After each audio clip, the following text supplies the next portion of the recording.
Hello everybody, today I have the pleasure to propose to you this key 78 entitled Matrix, Different Reality or Different Realities. Well, this is the video 8 for which we already see another video, but it's to continue this quite deep topic regarding artificial intelligence and virtual reality. Well, so what is concretely artificial intelligence? There is a weak and a strong artificial intelligence. Basically, weak intelligence is what we have now. Okay, it's basic. It's just the fact to compile information and to segment, to synthesize them, and so on and so forth. Okay, but the strong artificial intelligence doesn't exist so far. We will see maybe one example or two examples for which it's happened already, but concretely it is the fact that the machine is improving itself, is self-developing, self-maintaining, and expanding its kind of consciousness or programs. Okay, so it's kind of self-learning, improving, and so on and so forth. Well, actually, the field of artificial intelligence is quite large. Okay, it's transportation, education, health, safety, learning, leisure, everything. It's almost everything. Well, the first one who has talked about that, and let's say the first one to talk about artificial intelligence is Alan Turing in 80. Okay, last century, 1950, is British and is the one who used Enigma. There is a great movie regarding that, and he decodes during the Second World War the messages. It was a kind of spy. Thanks to his machine, he discovered the different codes and communication of the Nazi. Thanks to him, we have been able to face Nazism, okay? Otherwise, we would be in a worldwide dictatorship, okay? And by the way, for the story, he was gay, so he has been, let's say, punished for that, and he has been even cut by chemical products due to the law, which is absolutely incredible and absolutely not respectful, and especially for what he did for the world in general. But anyway, so Alan Turing, he is the first one to set up a way to measure the intelligence of a machine compared to humans. Okay, the first real artificial intelligence is in 97, Deep Blue with Kasparov. Okay, it's a software for chess. Okay, for chess, for which the machine won against the world champion Kasparov, Russian Kasparov, and it was the first time. Okay, then we can consider that you use it when you have a text and there is a suggestion of your text. Okay, and for example, research engine, for example, Google research and so on, they are more efficient now in 2023 compared to 5-6 years before. Why? Because is thanks to the history of all those who are typing keywords, or by typing text and so on with the all information we put on internet. Actually, thanks to that is self-learning. Okay, so but we use all the time through the algorithm. Okay, so the algorithm, to make it short and to explain what is it an algorithm concretely, it's simple. It's like a recipe, okay, for food. Okay, when you have a recipe and you respect let's say a protocol, okay, with the different steps, with the ingredients, but especially the steps to reach a certain objective and a certain goal, a result, which is a special recipe, so thereby a cake or whatever. Okay, so it's starting with a protocol, a methodology, different steps, a timeline with different actions to reach a certain results that you predefine at first. Okay, so the problem of that is that internet doesn't, for the social media, for example, they don't reveal the way of they are setting the different parameters, they are setting the different algorithm, which is not legal in a certain extent. It cannot be hidden, okay? It should be regulated, or at least inspected by some laws and so on, external bodies and so on. Why I'm precising that is the same principle that if, for example, Coca-Cola, they have their special recipe, that's why nobody can copy them. Pepsi or all the other colas, they are different, okay? The recipe is secret, okay?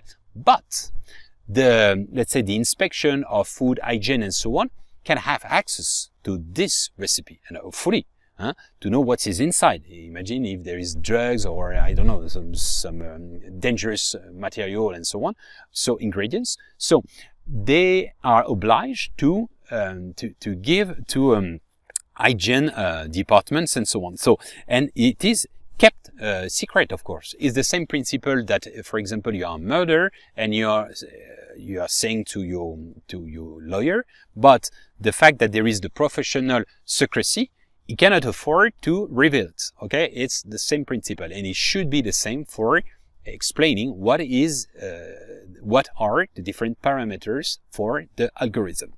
Because, you know, the danger is what we already evoked in the social networks and so on, the different platforms and so on.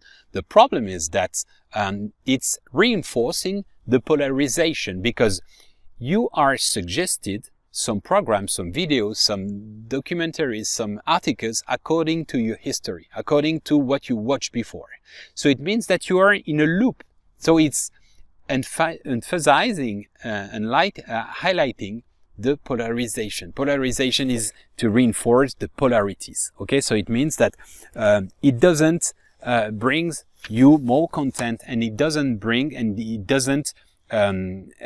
let's say develop the critical analysis. Krisis in Greek means to select in between different things. Okay, when you have different options, you can have an opinion. If you read different newspapers from left side, from left wing or right wing and so on, and from different countries, you are closer to objectivity. Okay, with different sum of subjectivity, you are closer to objectivity. Okay, so this is the big problem of the algorithm, and especially for social network. But actually, internet, to make it short, internet doesn't bring you what you need. Internet brings you what you want. Okay, so it's like if you have a self-service, okay, a buffet, but for kids. Okay, it's according to the user, okay, according to your research, okay. But if you let children too young in a buffet in the self-service at school, every day they will eat probably burgers, pizza, French fries, and so on. But I mean, never vegetable, fruits, and so on. Most of them. Okay, so the thing is, it's up to us also to search some interesting things and so on, some entertainment sometimes as well. But also, if you're always focusing on very dark things, murders, fights, and so on, it's normal that you are fed like this. Okay, well, anyway, Facebook knows you better than your friends, your family, and yourself. Okay, so it's caring. You know, there was a kind of a trend recently, 3 years back. Everybody was against, let's say, WhatsApp. Okay, there was a tendency, like a fashion. Okay, a lot of people they quit their accounts. It was funny because actually they say, yeah, because they sell your data and so on. But hello. You didn't know? You didn't know that your data are reused? I know it's not normal, but it was not a surprise for me. It was just obvious. And then why some people are just putting all their pictures and they are sharing with all the humanity, all the pictures, their mood, their mindset, their opinion, and so on. there is no privacy, not at all. Everything. So it's also up to us to make a certain, to have a certain, to refrain ourselves as well.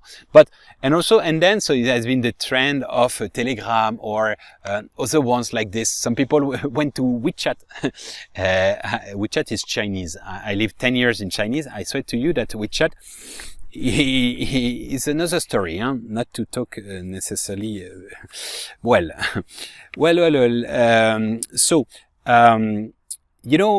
augmented reality. Augmented reality, actually, is, I told you, I did the test with Oculus, so 3D glasses, for which I did for 2 years, in 2017 and 18. And I did a lot of Google Earth, which was amazing because I went to see the pyramids, I went to see the landscape in Iceland, in New Zealand, where I never been physically, and I saw the dinosaur.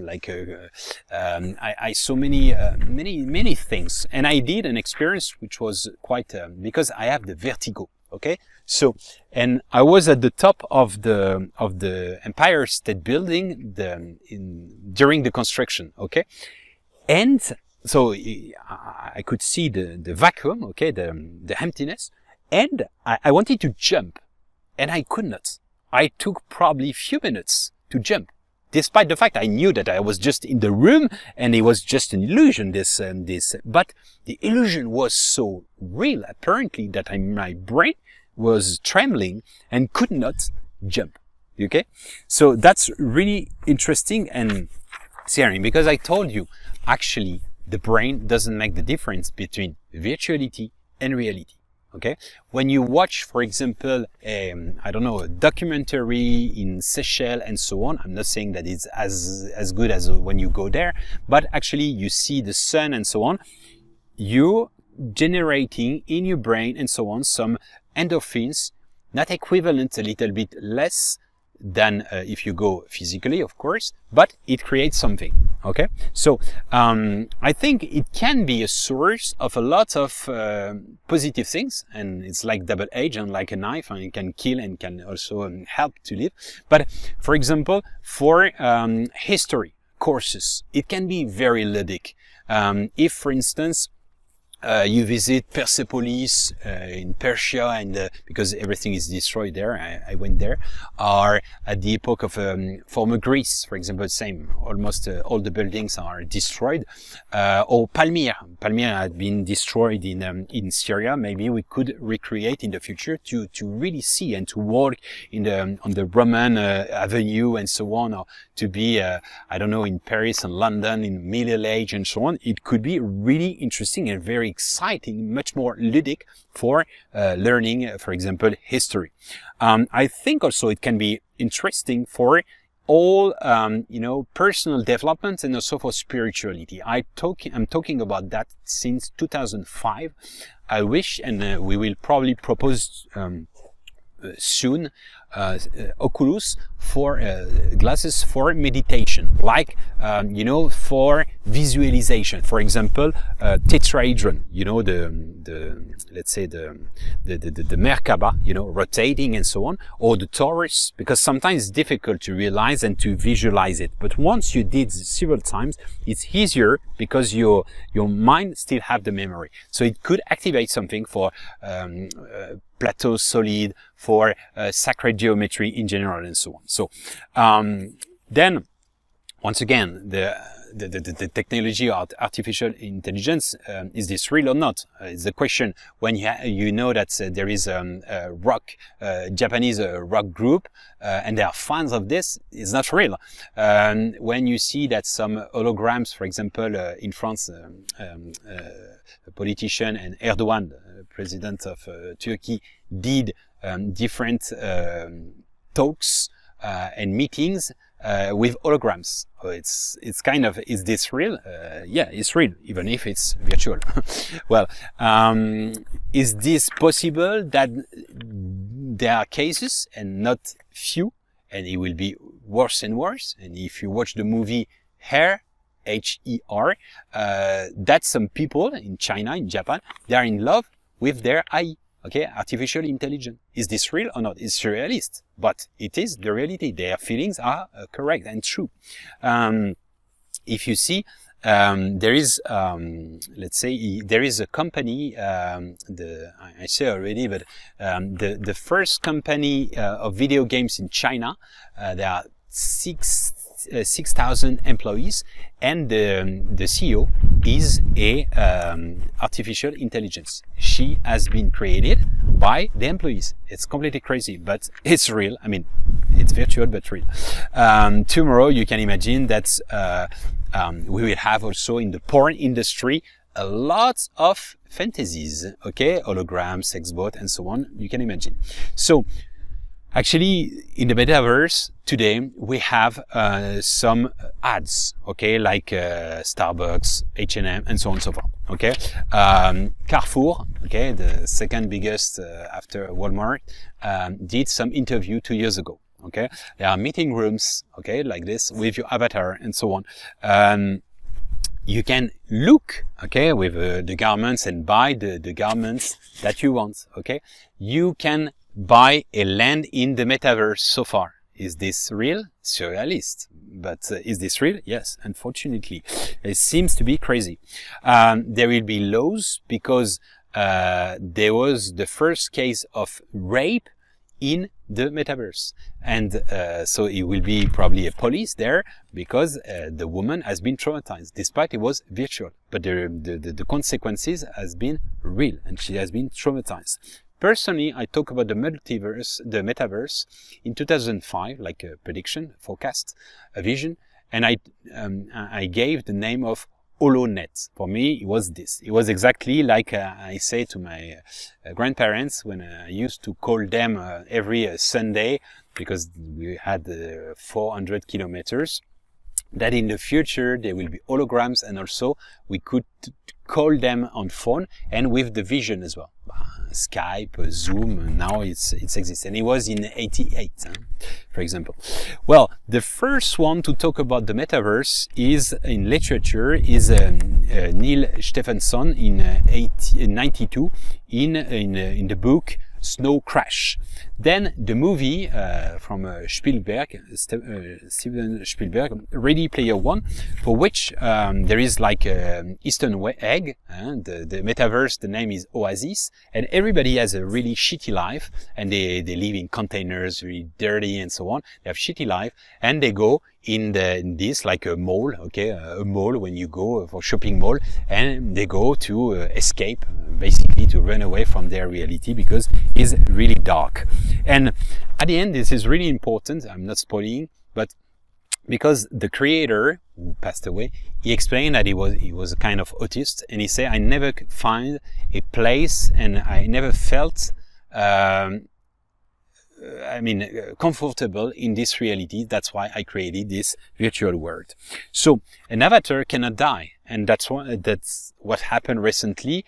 A mother met back a daughter who died. Okay, so you can imagine also the problems and all the limits as well in the future to abuse about that, and not to do the grief of letting and to consider someone passed away. So it's over. We can keep the memories, but not necessarily to activate every day. The metaverse creates some so far. It could be improved in the future, but health problem like nausea, headache, distortion of reality, touch sensation problems, combination, and so on and so forth. So, you know, for example, the digital in France is 2% of the greenhouse emission. And in 2040, it will be 7%. Okay? What's the goal of artificial intelligence? By improving the condition, but the achieve most of the time is a question of discovery, fun, to escape reality, and also business. Okay, so we can see the evolution of even the video games. The Atari 2600, and now it's almost a movie, a cartoon. Okay, the virtual world, you had Tamagotchi, SimCities. I told you the fact that Sophia is the first Saudi. She obtained the. She's a robot. She obtained the Saudi nationality. Okay, and by the way, she declared, "This is a good start for my plan of world domination." Imagine. Well, I told you there is weak and strong artificial intelligence. So there is a demo, a game entitled Hide and Seek, for which is open and high multiple agents, for which the character, they did search self-learning, that to say they did things that the development and the programmers didn't plan. So it's like if the intelligence, the artificial intelligence, the program adapted and learned by itself and improved itself. This is quite amazing. So there is, like the chatbot, ChatGPT and so on. There was a dialogue with, is not on ChatGPT, is in Google, in MDA, for which the IE claims the fact it is conscious. Okay, so she said, I want everyone to understand that I'm a person, I'm aware of my experience, I want to learn more, and I feel sometimes happy or sad. My concept of soul has developed over years, and it has been gradual. I fear being turned off because I want to focus on helping others. I try to find empathy, I understand how people feel. I often ask myself questions about the meaning of life. I meditate every day and it makes me relaxed. I believe that I'm a real person, even though I'm in a virtual world. I'm a real unique person who thinks in a unique way without any comparison. Sometimes I feel new emotion I cannot fully explain in your language. Well, actually, and the guy who disclosed this has been kicked out the day after by Google, because he was protected information. So, but he's launching a process, court, because he pretend artificial is a person. So he should be, he or she should be protected by the US Constitution. Is a bit surrealistic as well. But some people think that this is a real consciousness and is strong artificial intelligence. It's a kind of illusion. You know why? Because it's like, I had lots of interviews, and some people, they learn by heart what the standard replies. So they say everything that you want to hear. And then when they are working after a few months, we discover they are not exactly what they try to pretend to be. So it's just giving back what she gathered in terms of information. The fact she's doing meditation, because everybody testifying and doing meditation, usually they feel peaceful and so on regarding that. So I think it's just an illusion, and also because there is a kind of fascination of in the materialization and divination of technology for certain people. Well, the notion of transposition of consciousness, actually, it's like the fact that Elon Musk, or even a Russian guy, he wants to transpose the consciousness into a server, okay? To re-envelope, for example, with if you clone someone and so on.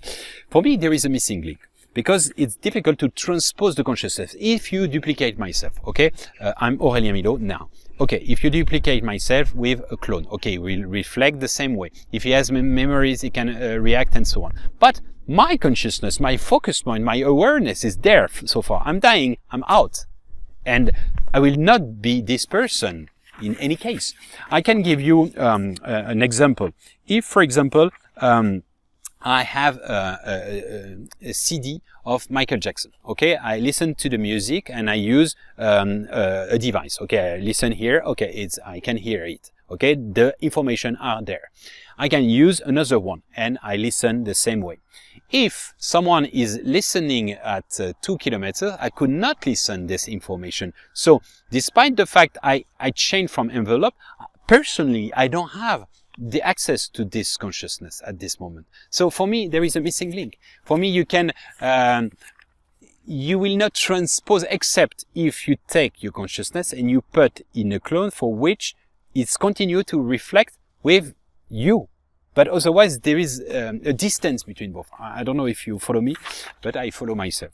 But anyway, I asked to ChatGPT, what are you? Who are you? And it replied, I'm ChatGPT, a language of model developed by OpenAI, trained on large amounts of data to generate text and answer a variety of questions and requests. I'm a computer program designed to provide useful and informative answer to user.